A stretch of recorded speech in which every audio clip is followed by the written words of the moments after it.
Ladies and gentlemen, dear guests, good morning and welcome to Civita Breakfast, hosted in cooperation with Telenor. And let me also extend my appreciation to David Hansen, who have been vital in realizing this morning's meeting. And since we are streaming this event live on the internet, let me also wish our viewers online a very warm welcome and a good morning. My name is Eirik Newth. I'm a fellow here at Civita, and I will be this morning's host. Today's topics is about the internet and digital privacy. Can and should government get a better grip on the internet? If so, how? And how do we ensure data security and privacy for individuals? This morning's speakers is David Kirkpatrick, technology journalist, author and founder and CEO of Techonomy Media. Techonomy, thank you. Eirik Newth, Norwegian astrophysicist and author of the book Overvåkningssamfunnet, The Surveillance Society. Berit Svendsen, CEO of Telenor Norge, and Eva Jarbekk, Parliament-appointed chairman of the Data Protection Tribunal Norway and partner at Føyen Law Office. And in just a few moments, I will leave the floor to David Kirkpatrick. But before I do so, let me provide you with some practical details very shortly. The panelists will speak for a maximum of 10 minutes each in their introduction. After their introductions, we will open up for questions from the audience. And when you get the floor, please introduce yourself. Speak up, since we do not have a microphone. And I need to emphasize, as always, that we are opening up for questions and short comments, not additional speeches. So please be brief. And I will repeat the question comments so that everybody can follow the dialogue, since we do not have a microphone. This meeting will finish no later than 9:30, and I kindly ask you to stay seated until then, unless it is absolutely necessary to leave prior to the end of the meeting. Finally, we urge you to share your thoughts on today's topic on social media, and the Twitter hashtag for this meeting is Civita Hvordan. But do remember to turn your mobile on a silent mode. So much for the practicalities. Thus, I'm honored to give the floor to Mr. David Kirkpatrick, please.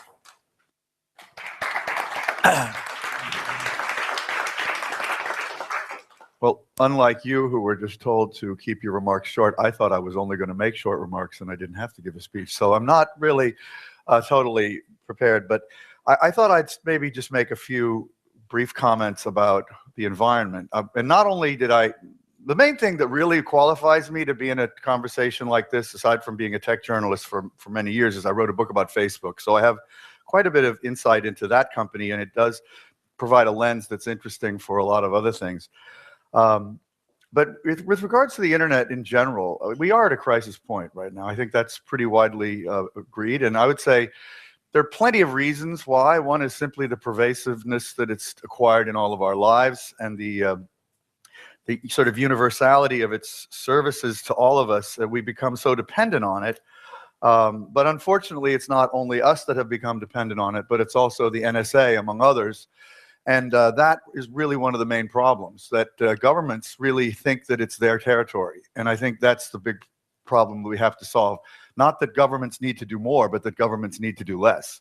So if you look at the basic situation internet governance is in right now, we really exist at a moment where there's a tremendous risk of fragmentation of the internet, where countries all over the world are acting as if the internet belongs to their national government. And one of the great places to observe this is in Turkey, where Erdogan continues to, by whim, decide, okay, no Twitter this week, no YouTube that week, or whatever. And certainly we've seen that same attitude many other places as well. And everybody knows about the Great Firewall of China, but I actually am less worried about China than I am about other countries like Turkey, certainly Russia, and many other countries that are not democratic, where leaders have recognized that the internet is the biggest threat to their power, if they're not democratic leaders or despots or dictators. Because ultimately, as we've seen in Arab Spring and elsewhere, that the citizens can do a tremendously good job organizing themselves now in a way that could never happen before. Arab Spring was one of the kind of critical events that I think changed the perception globally of what the internet was all about. And of course, Facebook was intimately involved in that. But I do think there's sort of two big things that have changed the way governments think about the internet. The first one, historically, in chronological terms, was Arab Spring. And then following Arab Spring, the democratic and sort of self-organizing outpouring of citizen activism that occurred in Israel, in Spain, in Russia, in Turkey, those four in particular. Brazil was another one. So those 5 countries each experienced in, maybe 2011, 2012, a tremendous citizen uprising against their government or their current systems. In Brazil, it was against the Olympic planning, and in Turkey, it was against Erdogan, and in Russia, it was against Putin, etc. And in Spain, it was young people protesting the cost of living, and like in Israel, and their feeling of powerlessness and unemployment. And what was the consequence of that? The consequence of that was that in Russia, Putin took over Kontakta and basically kicked out of the country the one truly autonomous social network that existed there. And similar things are happening in every country. So then the second thing chronologically was the Snowden revelations about the NSA. And now we learned that my government, the United States, is, and I'm not representative of it by any means, but they do treat the internet as a cookie jar that they can reach into and take whatever they want anytime. And they're very hypocritical because, from the one hand, the United States, some of you may know, banned the import of technologies from Huawei to be used in infrastructure of the telecommunications system of the United States, because this was about early 2013, I think, maybe late 2012, I forget when. But the argument was that Huawei's technology, being Chinese, potentially might have backdoors that allowed the Chinese government to steal American information, blah, blah, blah. And then, thanks to Snowden, we discovered that's the reason they worried about that, is that's exactly what we do.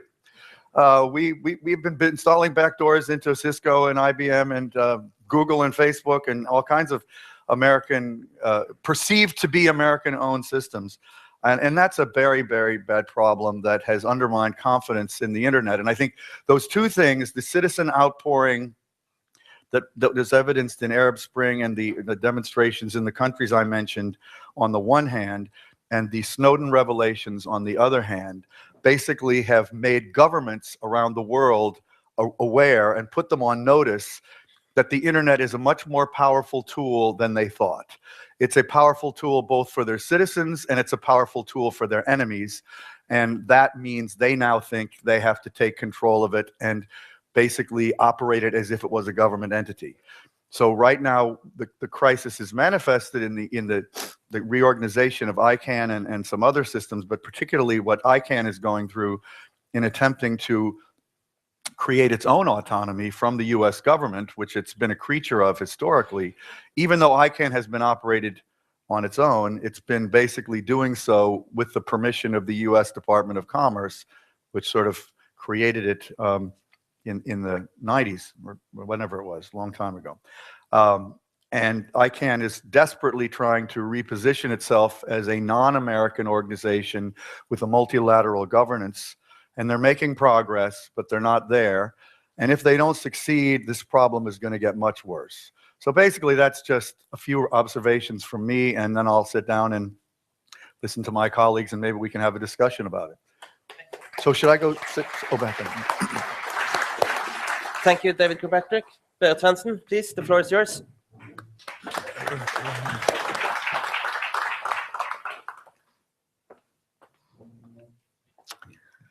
Thank you. Good morning, ladies and gentlemen.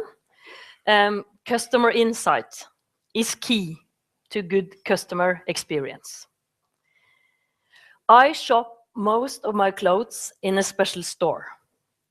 The owner of the store has good overview of my whole wardrobe and always recommends something that fits to the other clothes I have in my wardrobe.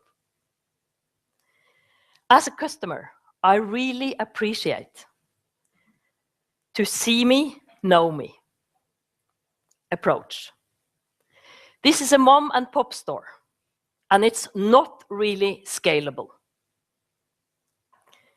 In recent years, large companies have gone a different way. They have been more concerned about scale, standard processes, are sourcing out customer service to India or to machines that don't really know the customers. If you try to call these companies, you are being forwarded to so many different persons. You have to tell your story once and once again, and you get really annoyed of bad customer experience. The large companies have drifted away from the customers and customers' intimacy. In recent years, we have also seen that a new type of companies have come on the scene. The so-called shared economy companies, like Uber, who are doing taxi services, like Airbnb, that are renting out rooms, and toy sharing. These companies have used the disruptions of internet. They are providing all the services on internet. They have a lot of information about their customers. They don't own their own assets. They are renting their assets from people who want to rent assets to them.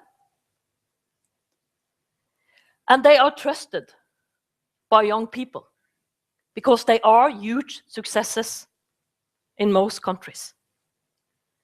In the years to come, in 10 years' time, it's expected that the revenues from those types of companies are going to increase by 20 times.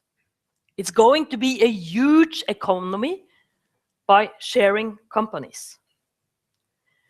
When this happens, customers are being more and more aware of owning their own data and taking control of the privacy of the data.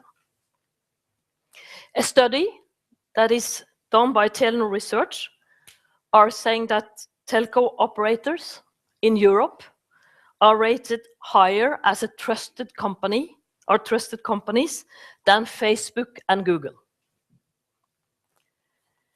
Telenor, we have always taken care of people's information in a good manner. We know who is calling who is sending text messages to each other, who is surfing on internet, who is visiting Facebook, who is downloading videos from YouTube. And we want to be a leading company in taking care of customers' information to provide better customer experience. At the same time, to provide better customer experience, we need to know more about our customers and use that information when we are providing services. So when customers are calling Telenor, they get recommendations about what type of service they should choose. If there are a person that's only using their fixed phone, they shouldn't be offered a big data package for surfing on the internet. Instead, we have to think about, should we give an offer of a smartphone and let they get a course in learning how to go on internet? So to know the customers will give much better customer experience.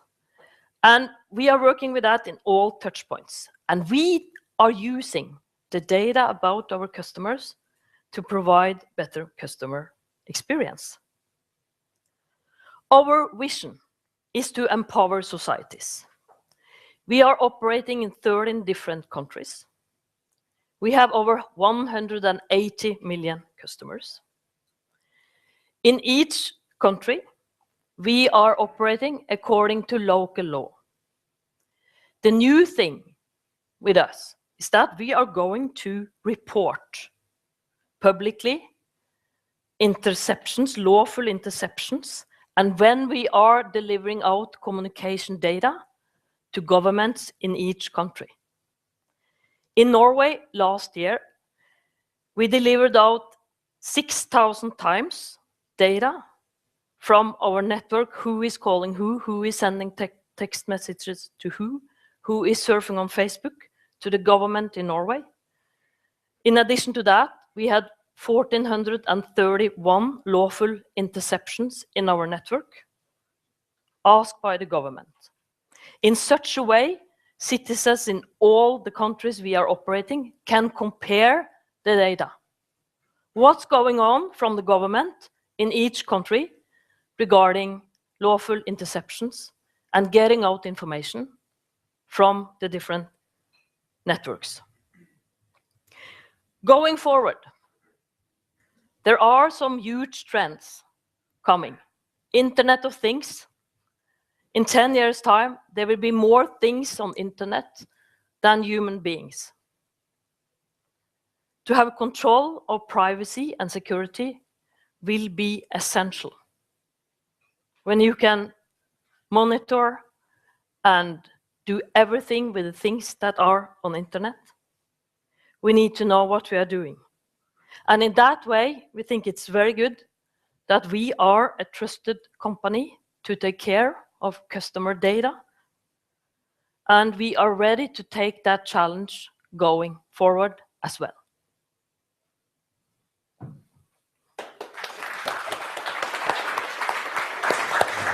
Thank you, Berit Svendsen. Eirik Newth, please, the floor is yours.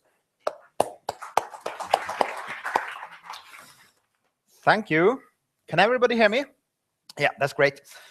There were many questions today. They were all good, but there were many questions, and that presents us with a problem because each and every one of them is really complex. So I'm going to focus on one of them, which is, can and should government get a better grip on the internet in order to protect privacy, because privacy is a special concern of mine. My first point was already mentioned by you, which is that this job is already very hard. I mean, the internet we have today is so widespread, it delivers such a huge amount of various services, that it's simply very hard to keep track of it all. And it's impossible for any single government to keep track of everything that everyone is doing all over the internet. And it will get harder with the continued development of the IT business. The Internet of Things, the fact that we will surround ourselves with a cloud of small computers in quite a few years' time, was mentioned. And another trend is the so-called big data trend, which is all about analyzing the stream of data that comes from all the gadgets that will surround us. Most Norwegians don't think about this, but for instance, in 2020, many of us will be equipped with smart electricity meters. That's actually been made a law by the people over there. And the big difference between the conventional electricity meter, which you read once a year and you send in the data to your electricity company, and the smart meter is that it can read your electricity every minute, for instance. So you have a continuously updated data stream. Electricity, which was one single data point, becomes a stream. Now, for instance, Google has recognized this, so that's why last year they bought a thermostat producer called Nest, because that's a way to when you can monitor electricity consumption. You can also see what's happening inside a house, for instance. You know how many people are inside, what they're doing, and of course, combined with the other data that Google is collecting about us all the time. They are essentially reading our minds because they're always seeing what we're typing. They can get a much better view of what we're doing. They're making our houses transparent, but not in the old way, in the new way. And this is not the only example. In 10 years' time, your car will be a continuous generator of data. Your refrigerator might be, your coffee maker. And if you're like me and use a sort of activity tracker, this is a Fitbit, you're already doing it. I'm delivering a continuous stream of data while I walk here. And it's all ending up in an American database under American law. So no, I'm not protected by Norwegian law. And my main point is that currently there is little in the political discussion in Norway that actually reflects this. We are faced with yet another textbook case of technology moving faster than the pace of politics. It's happened many times before. This is basically the story of the Industrial Revolution. And what we've learned during the past 200 years is, of course, this is not about rolling over and giving up, but it is about realigning ourselves and getting a healthy sense of priority. So, for instance, regarding privacy, the question today is no longer how to restore the privacy that people of my age, and many of you people young here, you don't know, but when I was young, you could get in a car, drive off, and nobody would know where you were. You could drop off the map. That's no longer possible. It won't be back. That kind of privacy will never be back in our time. So we need to accept that fact from now on, that every one of us will generate an increasing flow of data, and that a lot of that data, regardless of all the good work being done by, for instance, Norwegian corporations, will be accessible to governments, to private corporations, many of them not Norwegian, and also to other people. People monitoring other people is also a big trend. We need to take a closer look at privacy. We need to deconstruct it, if you will, because we've seen privacy as a sort of a single entity. And that's the old view of privacy. And it was very valuable in the old society. But we need to take a reality check, realize that a lot of that is gone now, and decide what elements of privacy are most important to us. What elements really deserve protection, and what elements can we actually let go. In every case, we need to balance this against the possible good that can come from the loss of privacy. Because the point is, ladies and gentlemen, surveillance, for the lack of a better term, can be good. Now, if you use Google or Facebook or a smartphone, you've essentially accepted that argument. You clicked on the terms of use that lets these companies gather sensitive personal data about you and your habits. And as I said, let's Google see what you're thinking at any moment. Let's Facebook deduce a lot about your private life based on the information you give them. And in return, we get valuable and very useful and attractive services. For instance, imagine navigating in the internet without Google. It's free, but you give something in exchange. This is just the beginning. In Canada, just now, there's an insurance company that's developing an app. At the moment, it's just employees who are testing it. And this is based on a smartphone. And the smartphone is essentially full of sensors. This one has 44 sensors. It's an old phone. And the smartphone has software that can monitor the customer's driving habits. Now, what's the point of this? Well, for the insurance company, it is to offer the customers a possible reward. If you drive safely and within the law, you will get lower insurance premiums. There's other companies in the United States who offer you discounts if you are willing to share your Fitbit data. This, in the old view, is an obvious breach of privacy. But on the other hand, in the new view, in the new world, of course, to customers, this could be a great benefit. I mean, everybody wants cheaper car insurance, especially young people. Think about all the 18-year-old boys today who are paying far too much in insurance premiums because most 18-year-olds don't drive very safely. But there are people who drive safely. Why shouldn't they get an insurance premium that actually reflects what they do? Now, why shouldn't society benefit from this? Because, of course, if people drive more safely, if we are able to incentivize people to drive safely and be more healthy, society as a whole will benefit. This has to be balanced against the possible harm. And here we encounter a problem, which is, I've been researching digital privacy for a couple of years now. It's actually quite hard to find the concrete harm for the average user. Most users never experience any problems with giving away their data on the internet. And we see that, of course, in our daily dealings with big American internet companies who like our data. We also saw it after the Snowden affair. I mean, the logical conclusion would be to use the internet less, to drop off the social media, because what Snowden, one of the many things that Snowden revealed is that these companies, willingly or unwillingly, were contributing to the surveillance done by the NSA. I mean, there's no clear-cut barrier here. Of course, the NSA would like data from, say, Facebook and Google. It tells us a lot about us. And you would have expected, based on what people were saying, that, okay, you would stop using these services. But that was hardly registerable. I mean, if you go and look at the numbers, there were very few people who actually changed their habits. And last year, Google had a great year. They had a huge surplus. which only goes to show that what people say and what they do is two very different things. And if you are in doubt, just ask the British Labour Party.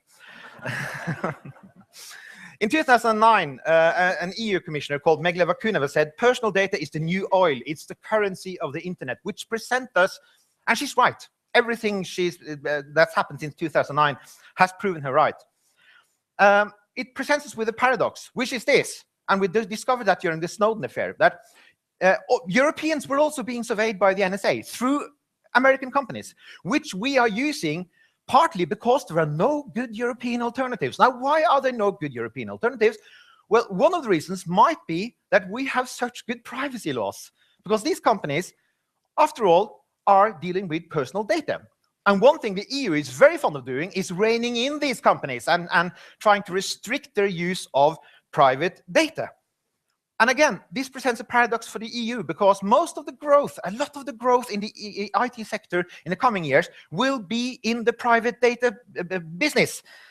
On the other hand, if we are too strict about protecting our personal data, we might end up driving European customers once more into the arms of American companies who operate under different laws. We might be legislating ourselves out of the next big wave in computing. That's putting it a bit dramatically, but it presents us, it just shows us that the debate today is far more paradoxical and far more complex than it used to be. When I grew up, it was simple. Surveillance was the Stasi, surveillance was the Eastern Bloc, and non-surveillance was freedom. It's not like that anymore. It's more complicated. So no, I'm not advocating the abolition of privacy laws, by no means, but I'm looking for a wider and more nuanced debate that is based on what people are actually doing today, especially young people. I'm looking for a debate where young people actually participate, because the problem today is that almost everybody who talks about privacy is my age. I mean, it's white males with academic backgrounds over 50. It's not good. We need the young people. So what I'm saying is that, yes, the government probably does need to do something about the internet, but before it does, it needs to think again, long and hard and with an open mind on how to solve these paradoxes. And it needs to acknowledge that there are no simple solutions anymore. Thank you.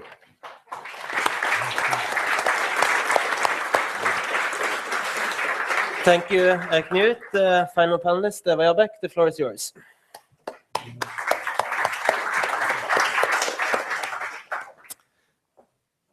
Can you hear me? Yes, I'm on. Thank you. Well, at least some people care. There are a lot more people here this morning than I would have thought. Some of us are mid-age, something. But I also know that we have a younger audience as well. In fact, to ensure that I brought my teenage daughter, who has grown up with privacy, learned that it is important, and it's a broad span in your audience, in this audience today.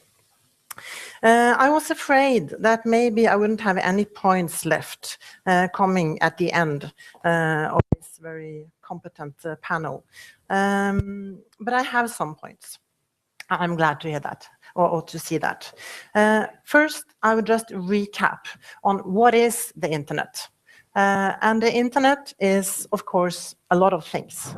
It has turned into something that is not going away. Some people thought it would go away a couple of years ago. It hasn't.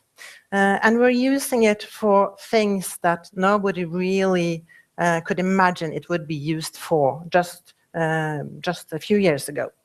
We're using it for telephone, for communications, we're using it for cars.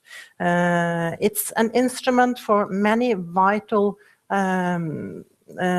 functions for our society.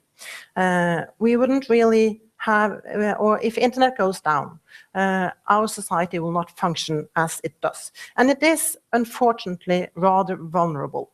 Lots of the technology is based on old technology. If you go down into the layers, it's not all top-notch, but we're building new services on top of it. This has, in a way, gone so far that we even now have a definition for what is not only traditional warfare, but we have a definition of what is cyber warfare. And why is that? That is, of course, because you're able to hurt the society very much through internet attacks. This is no surprise to you. So then the question is, of course, should the governments do something? And what should they do?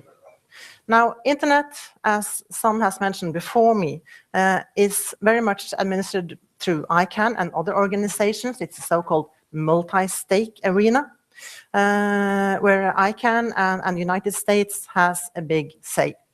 Of course, many other countries don't like this, so there is discussions on whether this could be moved to an organization like the UN, for instance, but that isn't easy as well, because the UN today, at least some people may say, it has a certain democratic deficit. So I don't think that is going to change. I think we're stuck with internet as it is in its own fundamentals for a long time, and that leaves the question up to the governments. Will they do something? David said that the government should do less. I don't think that's going to happen. And I think they're going to use my profession to the lawyers to help them in finding some maybe practical way of maneuvering through this very difficult landscape. I think there are two main issues that the governments need to address. There are two problems that are from time to time rather acute. One thing is data security. How do you catch malware? This is a topic for the technicians, but it is quite clear that we need to have mechanisms for catching malware coming into Norway or other countries. The other issue is, because we are using internet for, amongst other things, communication, it is quite possible to monitor internet, to monitor the communication, and to find possible terrorist communication. And if you find that, you might find the terrorist and you might prevent attacks. These two issues are addressed in rather different manners. I think that it's not only the governments that need to address this, but in reality, it's very often the companies who address that. And just a small example of that is that a company present here today, Telenor, has a case before the Privacy Appeal Court as we speak.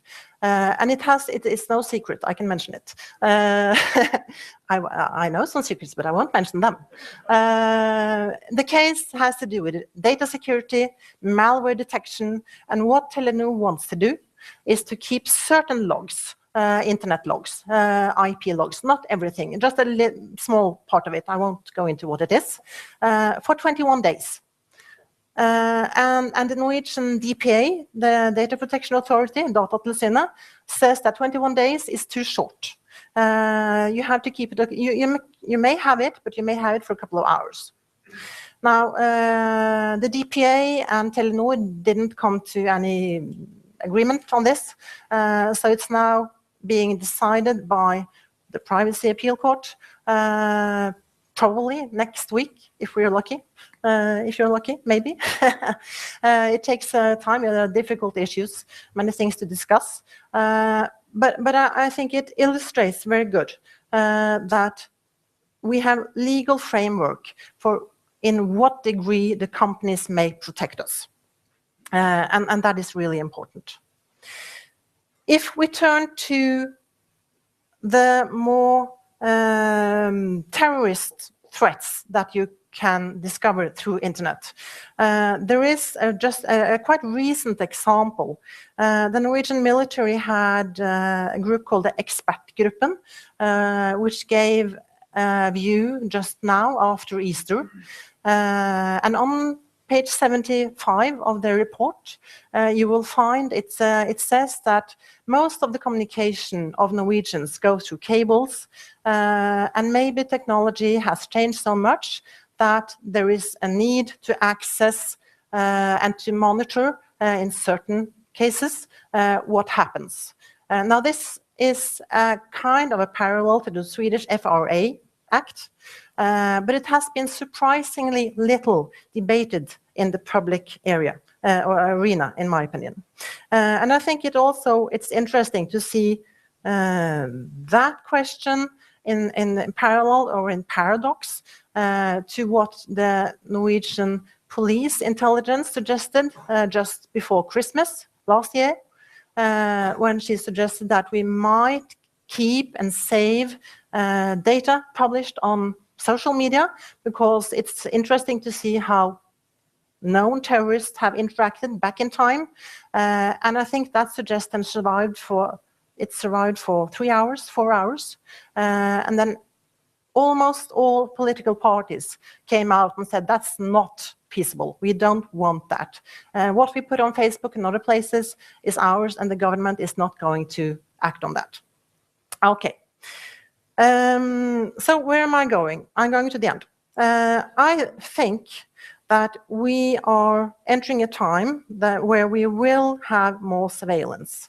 I don't think the governments can avoid going in that direction, unless the world changes substantially, and I'm afraid it won't. I'm very glad to hear, Eirik, that you're saying that you're not finding really changed behavior from people because of surveillance. But I think maybe there is a change between surveillance initiated by Google and by private companies, where you kind of have a feeling that you get a benefit. They're using it to give you nice products. And that might be conceived differently than surveillance, which is done by the government. Because the government has quite large possibility of sanctions towards us as civilians than has a company. And it also has a right or a side to human rights and freedom of speech. It has a right to how stable are our democracies, and what can we trust. I know that the Norwegian DPA, Datatilsynet, has a poll showing that a certain, it's not a very big percentage, but a certain percentage of people have altered their habits for Googling or for requesting things on the internet, because it's now apparent that it is traced. I think that we will see a lot of new legislation, and I think that is vital that we don't just act on feelings. I think we need a lot of more research. It's easy to haste. I think it's important that we don't haste, and that we might also enter into time where the laws will have to change more rapidly than they have, because technology and society is changing very, very fast. Just tying into something Eirik said on big data, EU is planning new privacy legislation. Most of you know that. And they have a principle which is called purpose limitation. You cannot use personal information for other purposes than what you told the data subject in the first place. And that has been a truth for quite a few years. Now they are actually debating if that is too strict.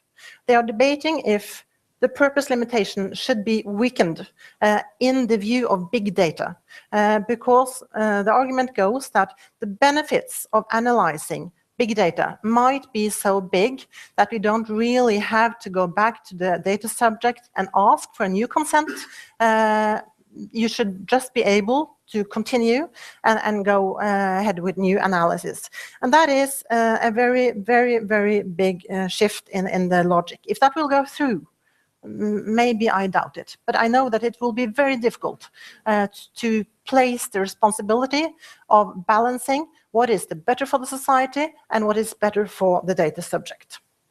And I think that if it is true that we will have more surveillance, I also think it is very, very vital that we have trustworthy guardians that guard the guardians. Because if not, we are going to have quite another society in maybe a very short time. Okay, thank you.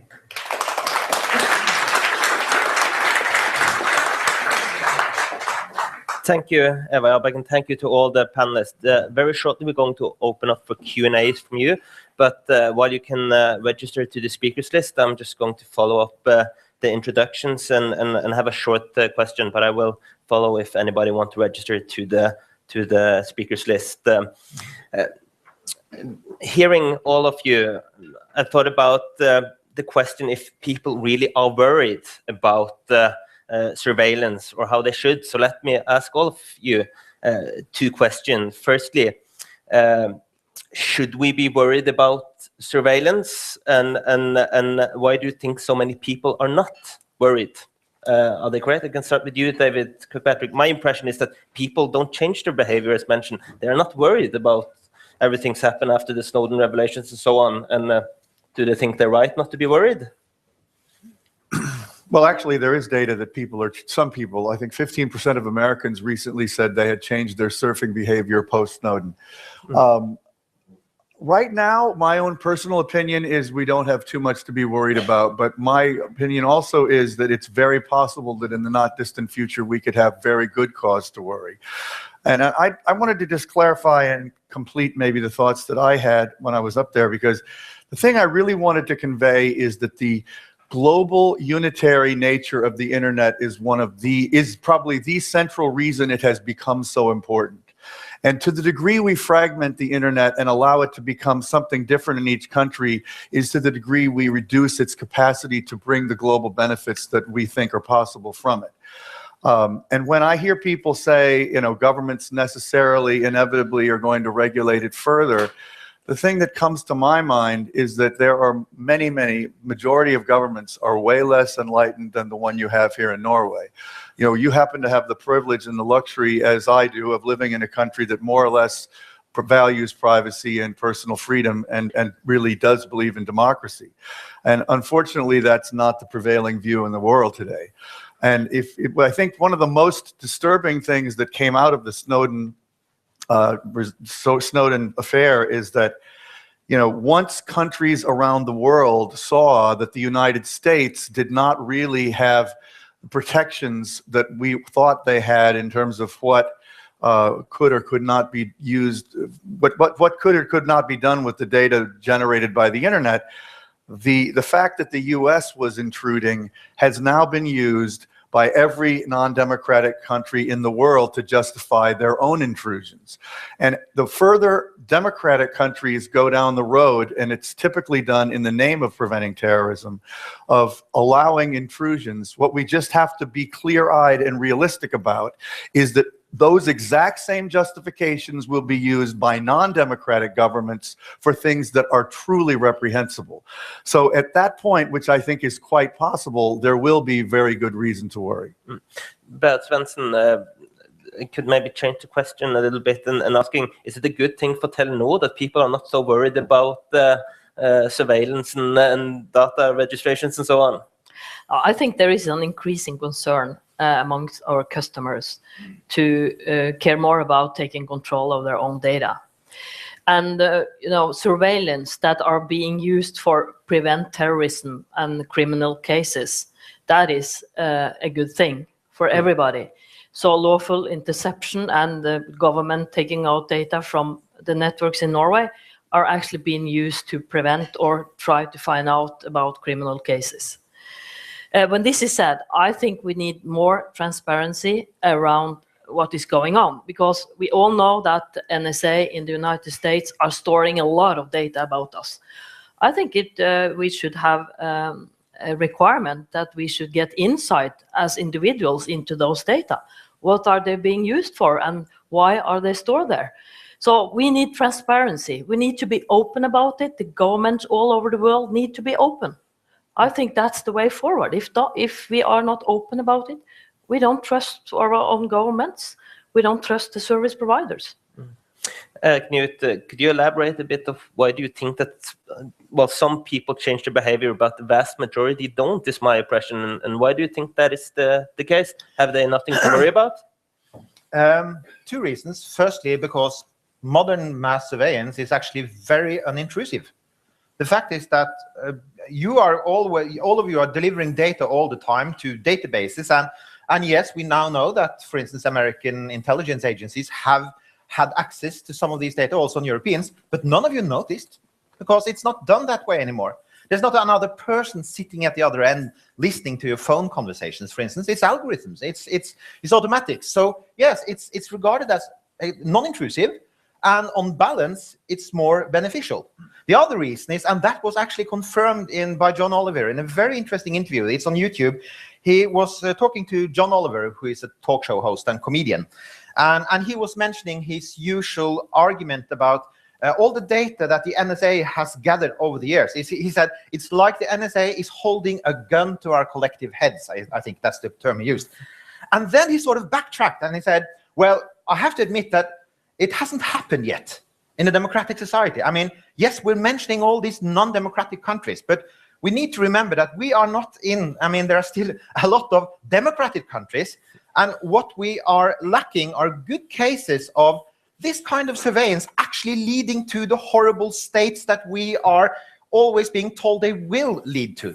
And that's a problem. That's a problem for ordinary people, because they're always hearing that. If you have surveillance cameras on the street, that's a breach of your freedom. In what way? I don't feel less free. That's what people are saying. And yes, I'm traveling around the country and talking about privacy all the time. So I'm hearing this all the time, and I'm having a hard time saying, yeah, what's wrong about that? I'm not feeling constricted. I'm living my life as always.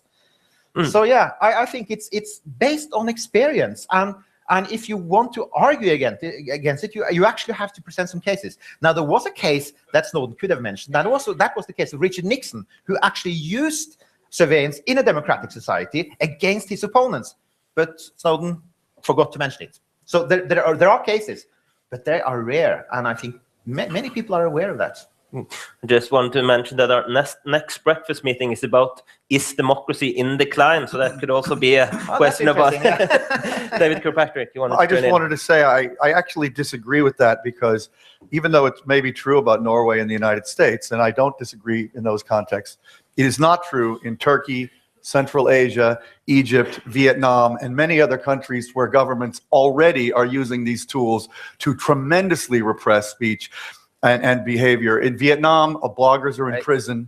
This is very common, this kind of thing.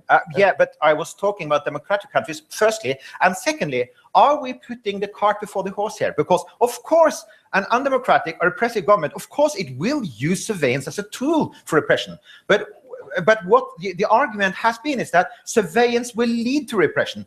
That's the case that has to be made. Yeah, but not that repression makes use of surveillance. Just quickly, the problem is that governments in every country don't understand the technology well enough. And if you look at one of the debates in the United States right now about backdoors into existing technology, and this is especially as applied to Apple, which has put in much more sophisticated encryption post-Snowden. And the US government has been arguing that Apple ought not to continue using that encryption, because sometimes the NSA or the CIA or the FBI might want to get a key and go in and play around.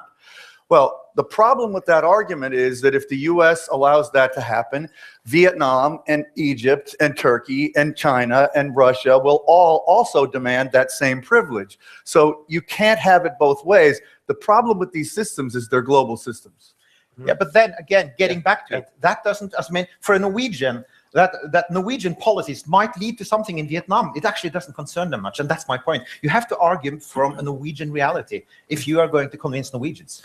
Okay, I want to bring in Eva Jarbekk. You work with this as a lawyer. What's your thoughts? I just have to first comment on this, because the international aspect even counts from a Norwegian point of view. We have, for instance, a lawyer in Norway who uses Facebook. Big surprise. What does he have as friends on Facebook? Yes, one of his clients. Who is that client? He's an Arab. Who is he? He's maybe a terrorist. Some countries thinks he is a terrorist. This is a Norwegian citizen lawyer, quite respectable, as to my knowledge. But for some reason, he cannot longer enter into the United States. And why is that?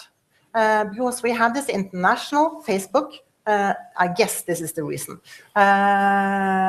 showing that he has some kind of liaison with a person that the US government doesn't really want to have in their country. So what happens? We don't want his lawyer either, do we? And actually the American ambassador has tried to change this, because everybody agrees he's the lawyer. There's no problem with the lawyer. Quite normal Norwegian lawyer. And the US ambassador contacted the administration in Washington. And what's the response? I'm sorry, you can't enter because we have a computer here that says you can't. That's an algorithm.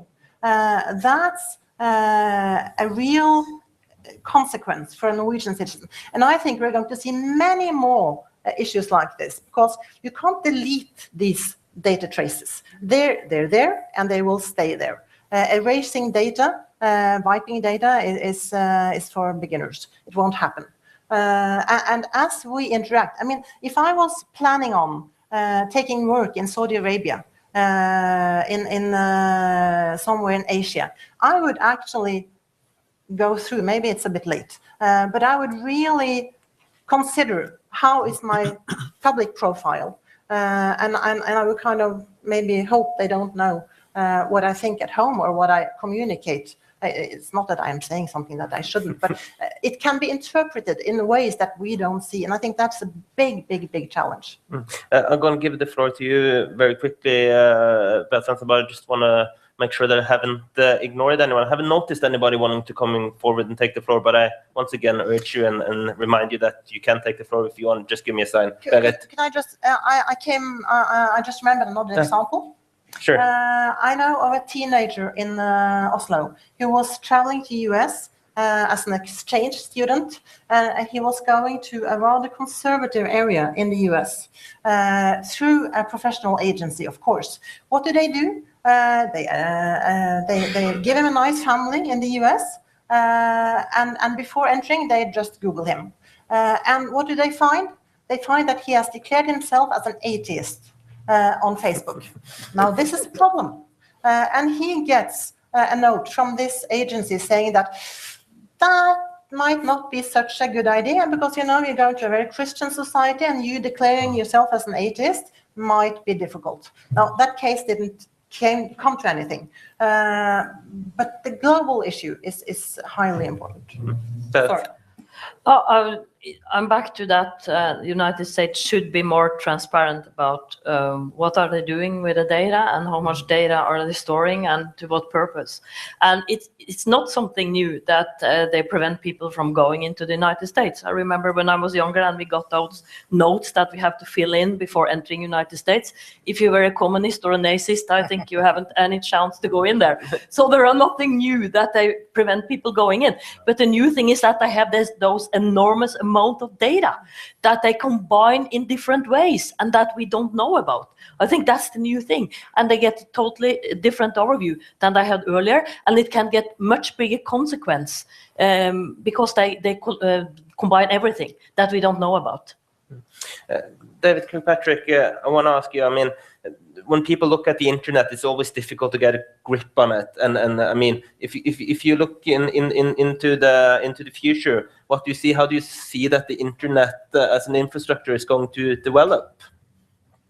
Well, I think I've expressed my concerns that it could develop into a much less useful global system if we allow governments to get their hands on it. I mean, the great thing about ICANN is it's not a governmental organization. And one thing that is slightly important, well, that's very important, that was mentioned, that just to clarify, the ITU, which is an arm of the United Nations, was looking about 2 years ago as if it really was going to make an effort to take control of the internet away from ICANN, which would have been difficult to do, but they were going to try. And they were being driven by Russia and China and the UAE and a lot of other countries that are, and India even. But that has been pushed back, and at the moment that doesn't look likely to happen. I think ICANN, partly because ICANN has done a very good job reassuring people that it possibly could continue to do the job on its own. But I'm very worried. I would say, I just wanted to say one other thing, though, about this issue of the data that's used to identify our behavior. There's a good part to that, too. which is that there's too much data for them to really use effectively. And there's this concept that I really like called data exhaust, that there's as the Internet of Things emerges, the quantity of data is going to explode even more, and it's going to get, just like Eric Schmidt likes to say, there's more data produced in 2 days than were produced in humankind up until 1990 or something like that. And in fact, that exponential acceleration is going to continue, so that in 5 years we'll be producing more data than we produced up until 2016 every 2 days. And the software is not going to be able to keep up with the quantity of information that's available to analyze, in my opinion. And in a sense, there's another notion that I happen to like a lot that applies to Facebook and other things, which is that there's this notion of anonymity by obscurity. That the more information there is, the less important any given piece of information is. And so if everything about all of us is always known, the chances of any one piece of that being used against us begins to diminish dramatically. So the fact that everybody buys porn maybe isn't so important to embarrass someone about, for example, or something like that. There's many ways of making that point, and I really think it's good that the quantity will always be greater than our ability to manage. So in the end, I remain optimistic about the future of the Internet and the future of our ability to operate within it. That sounds... I just want to respond on that Internet and fragmentation, because I'm a technology optimist. I've always been that. And Internet is close to 50 years, and it's one of the greatest innovations in newer times. It has created a different new worlds. I think one of the huge tasks going forward is to keep it as open as it has been up to now. And we can say a lot about the United States and lack of transparency regarding big data, but they have invented the whole thing. And they have created a great marketplace and a great freedom of speech arena that has, empowered society, empowered individuals in a fantastic way. And we need to keep that in mind when we talk about, all the bad things that are out there as well. Keep it open. That's a huge task going forward, and keep it as an open marketplace available for everybody, and get people access to Internet everywhere. It's your thing. News before we open up for questions from the audience. Yeah, I also find the idea of anonymity by obscurity, which is sort of analogous to security by obscurity. It's interesting, and it might very well become a truth. There's a book out there which can be recommended. It's called The Circle by an author called Dave Eggers, and it's a sort of a humorous take on 1984, but in a modern context. It's the modern events. It's sort of Facebook on steroids. It's everybody knows everything about everyone else, and it's interesting because it's probably telling us more about how the Internet society of the future will be than Orwell's 1984, which is much more a critique of Stalin's Soviet Union. Yes, I'm hoping that, the floor is open. Has the floor been open for a while? Yeah. Yeah, because I must say, I've been to these meetings and I watch you online, and I'm a bit disappointed but not surprised, because this happens every time. If you mention the Internet and privacy, boom, it goes silent. And I know why. It's difficult, and maybe you don't want, but please have some questions. I said some really provocative things. Aren't you provoked? Please. Well, maybe we have one brave soul sitting here. It's going to be the first one. And as Eric said, I urge you all to come forward if you have anything you want to raise. So, first. Thank you. My name is Niels Breivik, and I did raise my finger before Newth asked us to do so. There is one element that hasn't really been touched upon so far, and that is the use of this Internet by criminals, by siphoning off, for example, on transfers, international money transfers, banking, use of credit cards, blackmail, extortion. I am extremely worried about that, and using the Internet for transferring money between different accounts to pay for. I have this uneasy feeling. I really lay myself open to now or in future to be exposed, to be used as some days of, like Monday morning, all my deposits are gone.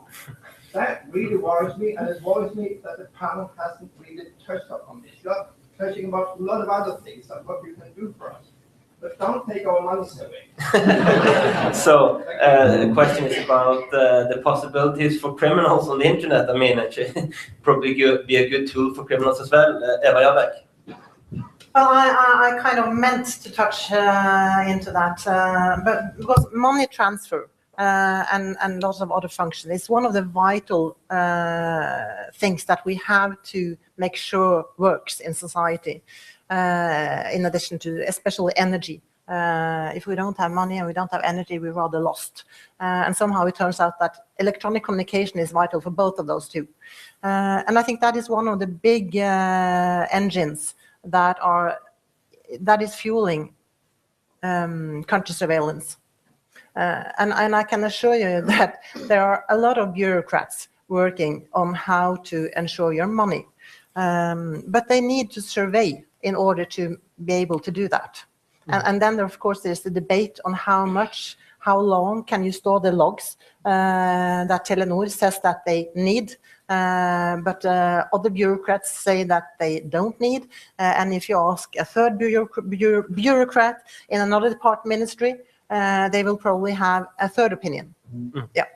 Berit Svendsen, are the reason for the gentleman to be worried about if somebody going to take all this money? How secure would you say Telenor is working on this to make sure? Now, of course, criminals are always a threat. And I think when they are using these same tools as all others on the internet, it can be that they can be a threat. But if they are using better tools than the government are allowed to use, it can be an even bigger threat because we are not able to catch them.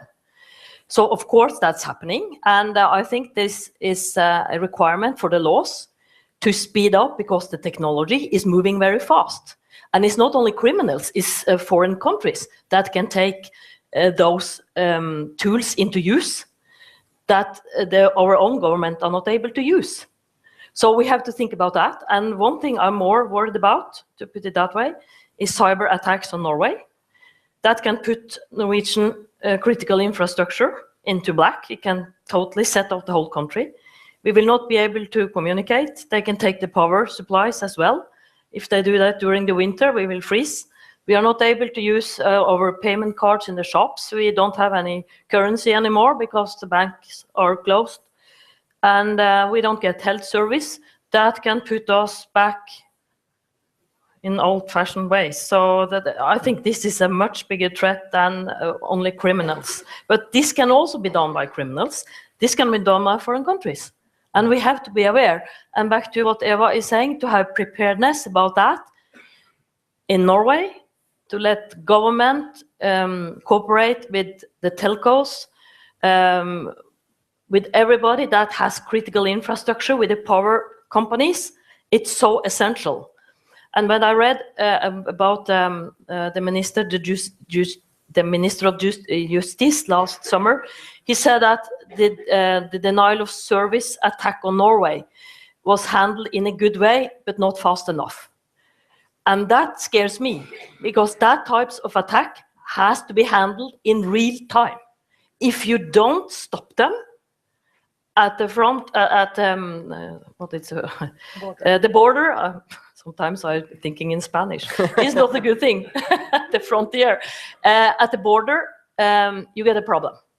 And it has to happen in real time. And I don't think, to put it that way, that Norway is prepared for such a big attack. That's my concern, and that can be criminals, foreign countries as well.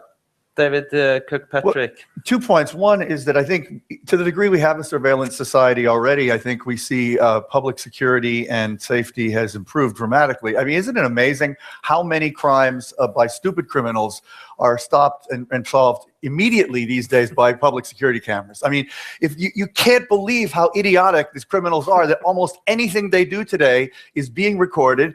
And the police too. Look at what's happening in Baltimore. The police didn't even realize that they're being captured on video when they're murdering this kid, you know?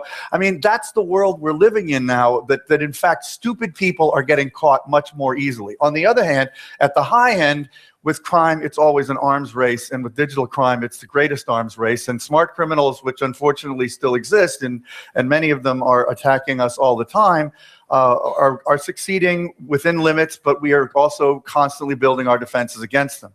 Now, the other point, though, I want to make is, again, we'll take an anti-governmental point here, because in reality, I'm more confident that technology itself will end up protecting us than governments will do that. And if you look at the potential innovations that blockchain and Bitcoin will represent to create new systems that really are by the standards of today, very impregnable for things like our financial resources.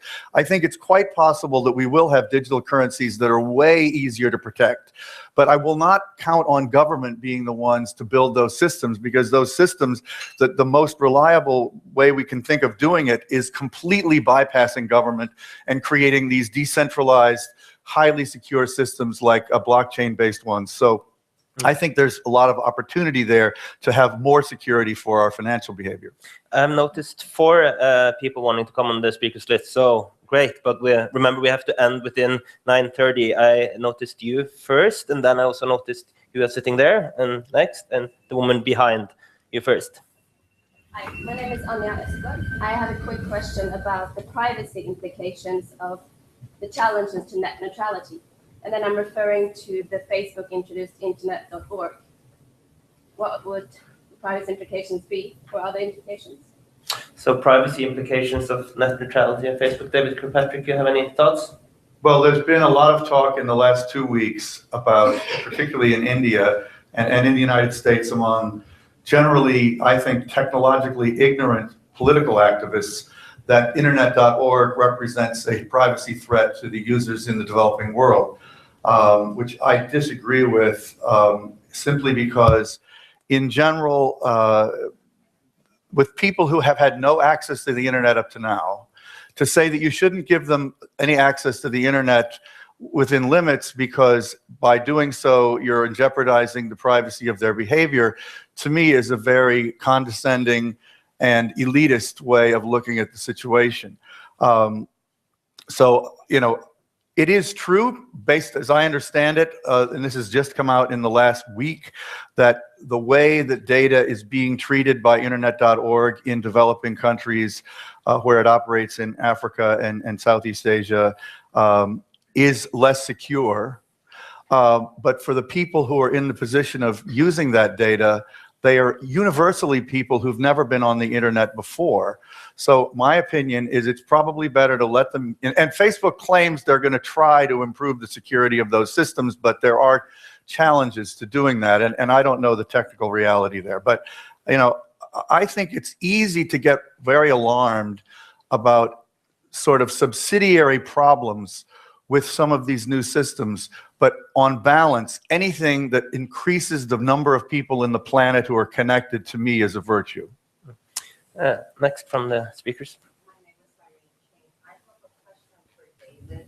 I think I heard you saying from your earlier comment that we do not need, for now, to worry too much, but in a few years we have good cause to worry. Can you elaborate on that? So the question is to David Kirkpatrick of what are the reasons for being worried in the future and not now? Well, I think it depends on how the governmentally driven fragmentation of the internet grows, and it really depends on how worried we decide to be about terrorism, in my opinion.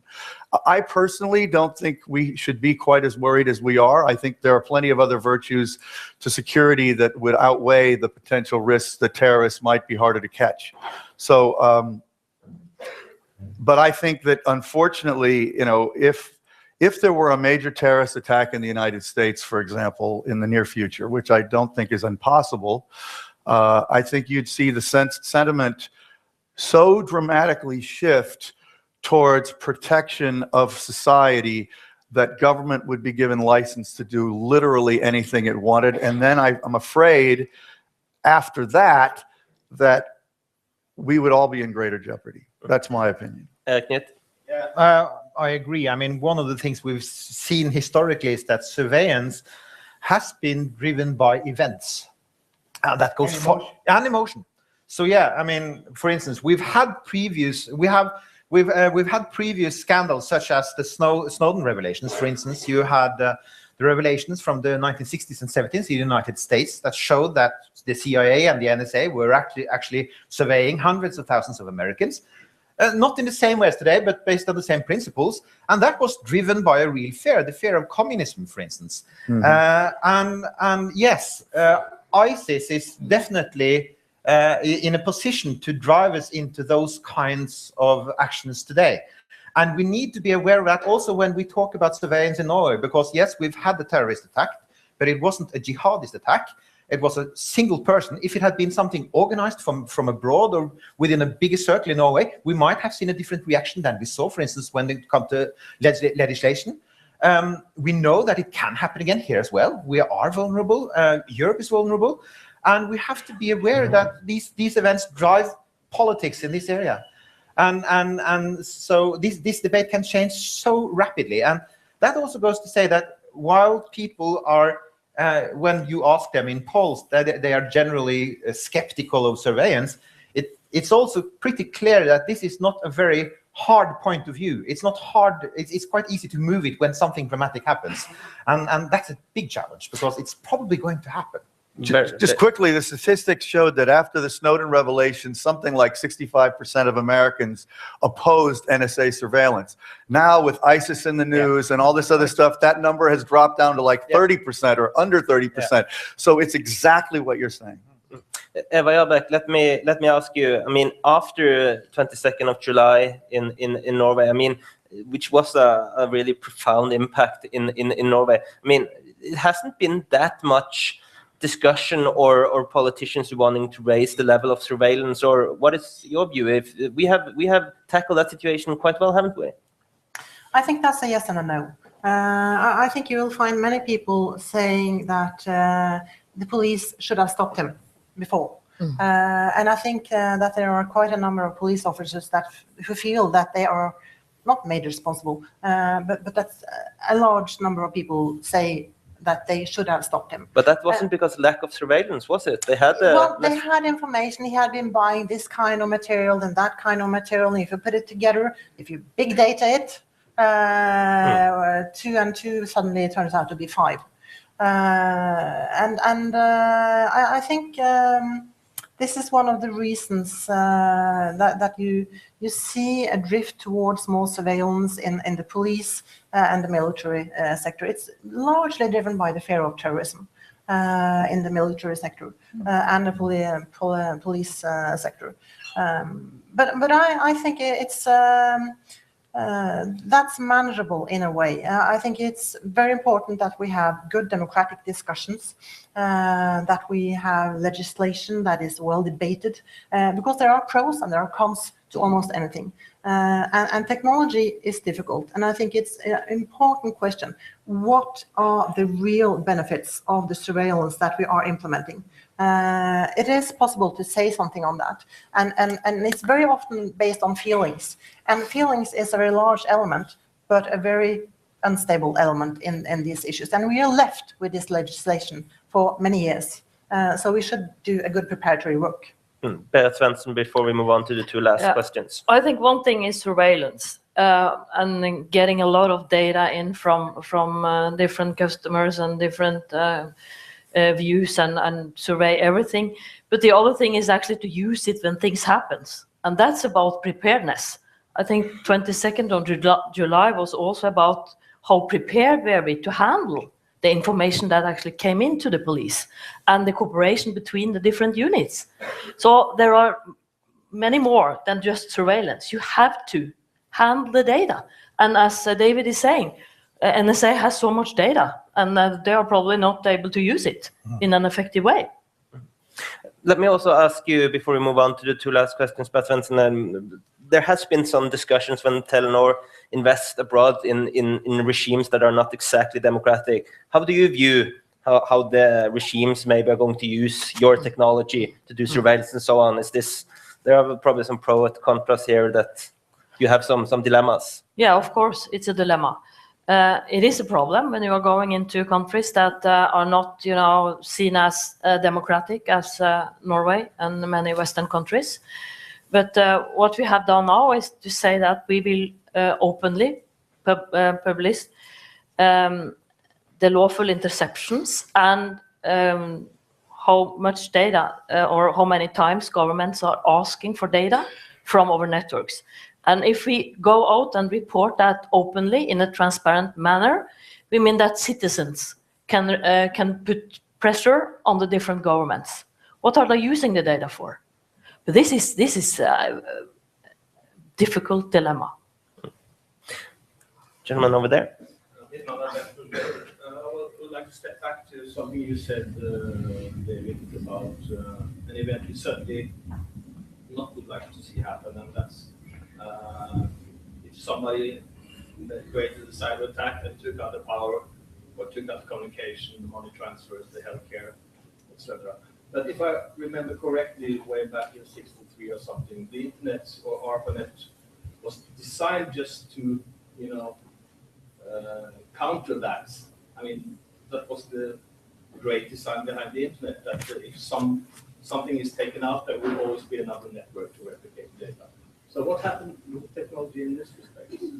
So the question is about the internet and how it was designed. Maybe designed that it wasn't supposed to bring all things down together. No, David Kirkpatrick, what are your views? How vulnerable is the internet for real cyber attacks? How well prepared are, let's say, the Western countries? We're vulnerable.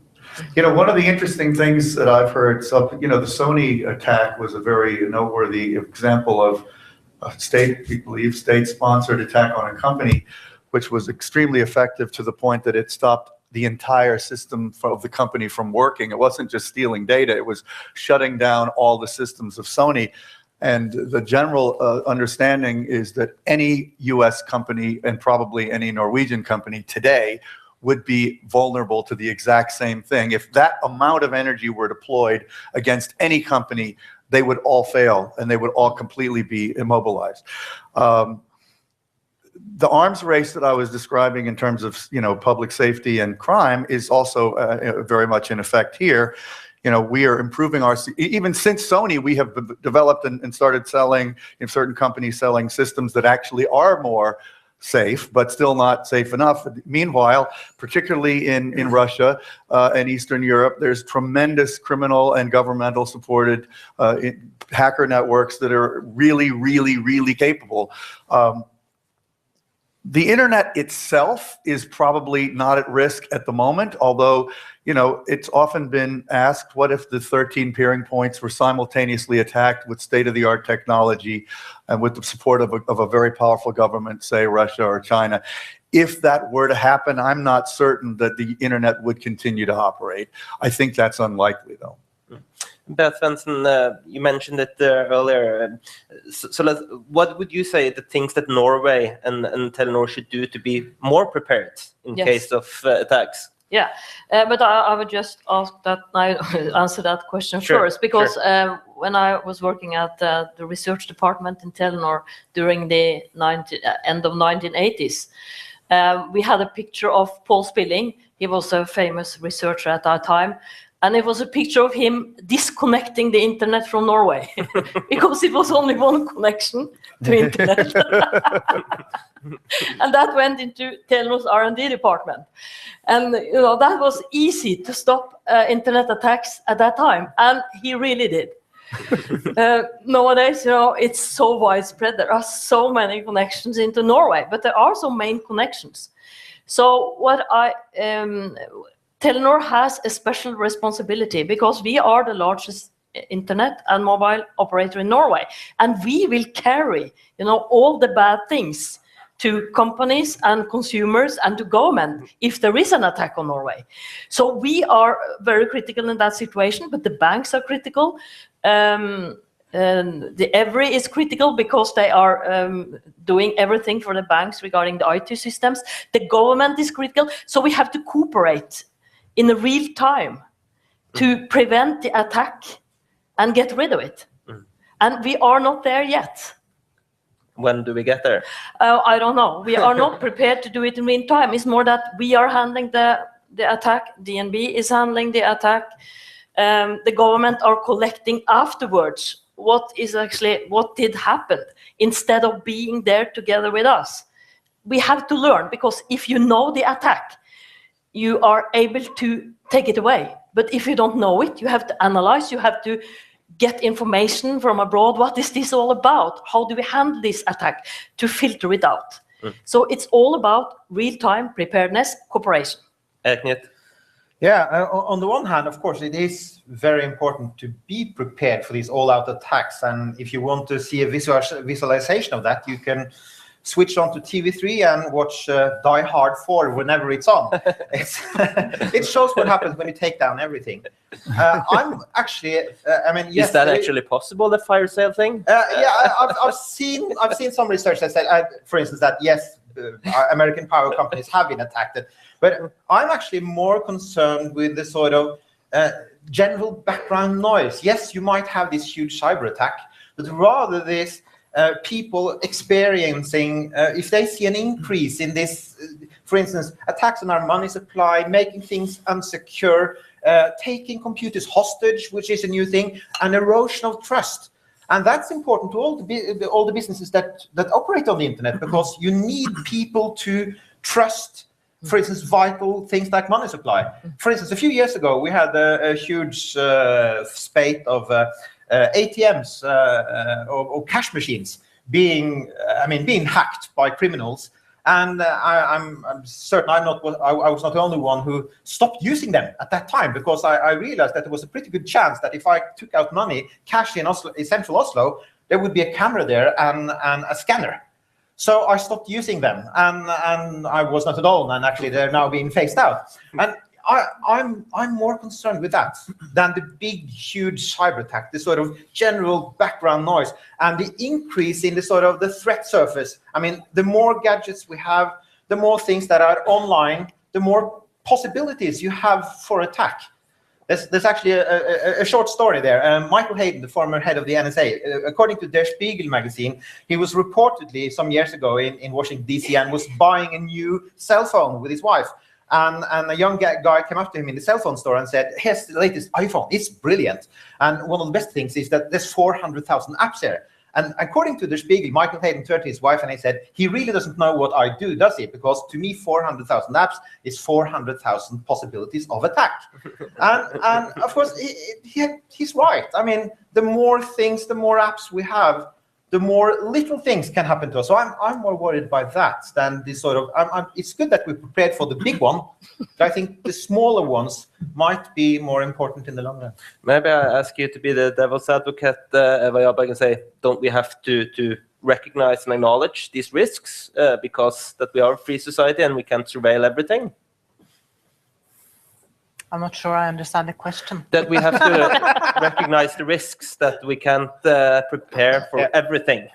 That people also need to understand that. We can't prepare for everything. But I know that we are trying to prepare both for the big thing. Many wise people are trying to find better ways of interacting than what we have seen.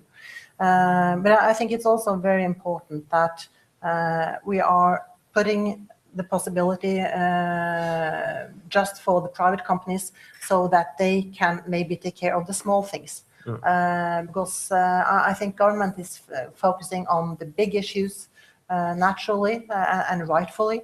And in order to have security, data security in a smaller scale, it will have to be the private companies that are taking care of that. And I'm very much maybe a bit worried because what they can do is framed by legislation.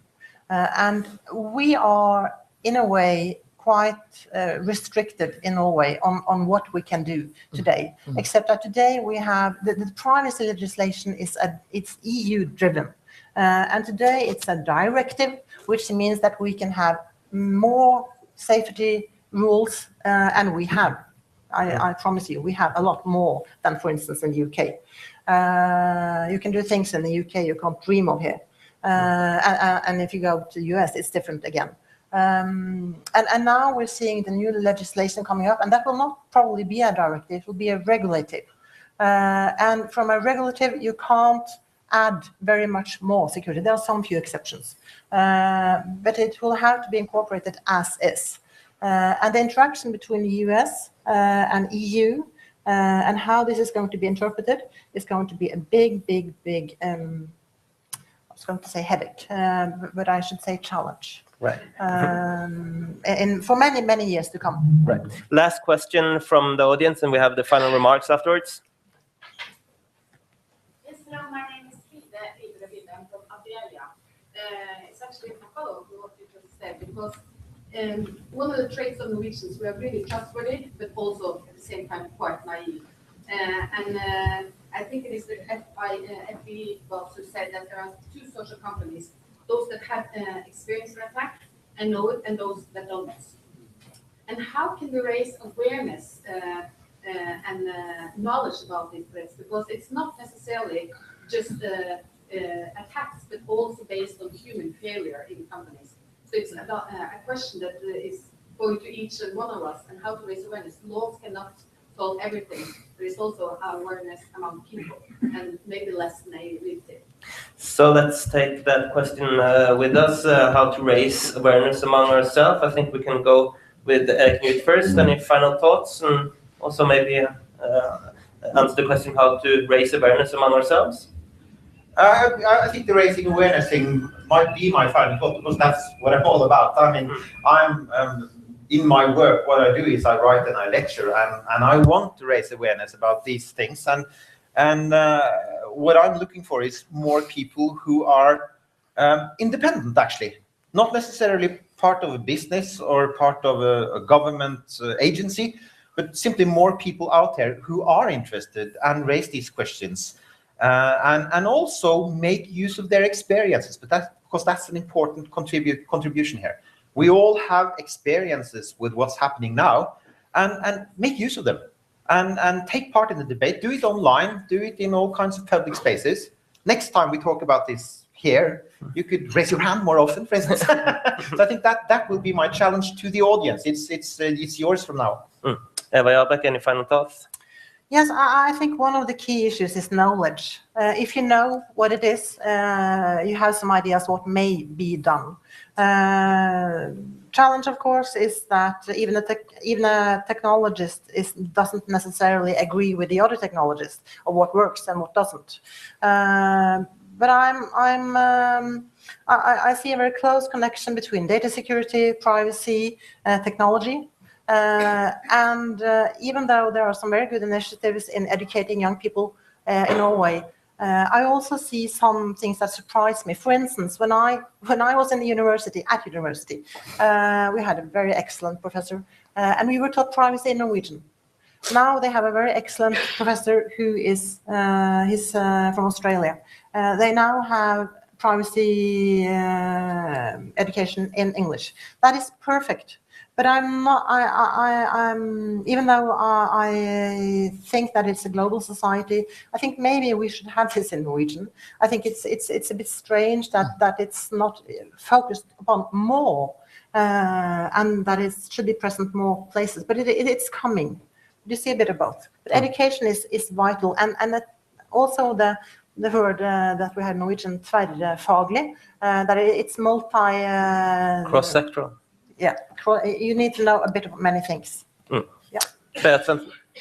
I think big data is here to stay. We need to be open and transparent about how to use it, both from the company side and from the government side. I think we need a faster legislation on the area because the technology is moving so fast. And internet is the best and most important innovation in newer times. So let's keep it open. It's a huge task going forward. David Kirkpatrick. Well, the company that I run, Techonomy, is entirely devoted to trying to help leaders understand the role that technology is playing in business and society. And the reality is leaders generally don't understand it. My opinion is that every CEO and board of directors and senior managers, even mid-managers of every major company need to be participating in discussions like the one we have here today. But unfortunately, almost none of them are doing so, at least in my country. I mean, it's starting to change. I get the feeling that in Norway, you're a little more sophisticated about some of these things and maybe you're better educated. I don't know. But American leaders are not willing to dive into these issues the way we have today. And that's very frightening to me. So it needs to happen more. It happens to be something that I'm personally devoted to. And we even have a conference the Techonomy is organizing for 3 weeks from now in Washington called Techonomy Policy, specifically to look at some of these things. So, you know, but there's a ton of work still to do with business leadership to help them understand what's going on. Before we give the panelists a warm round of applause, I just want to mention that our next breakfast meeting is incorporated with the Oslo Freedom Forum, which is Democracy in Decline, with Stanford Professor Larry Diamond, Jonas Gahr Støre, and Kjell Magne Bondevik. So check into it on Civita.no. Thank you all for coming. Thank you to the panel. Give them a warm round of applause.